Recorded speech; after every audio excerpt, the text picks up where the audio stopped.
vào may bướng nhìn vào may bông gà này nhìn vào may bông gà này mắt tàu đi đó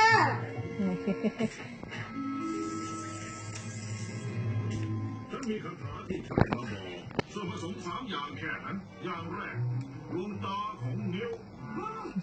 ล้อเล่นนะใจเย็น เลือกตาวดีอ่ะ rồi ต้มจนสุกอย่างแรกเราต้องการผลของริ้งที่ดึงใหม่ๆ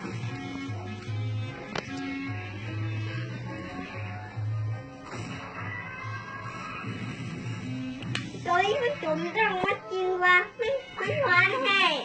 หวานบาดุสม หวานจุ่ม หวานสมโอเคถูกต้อง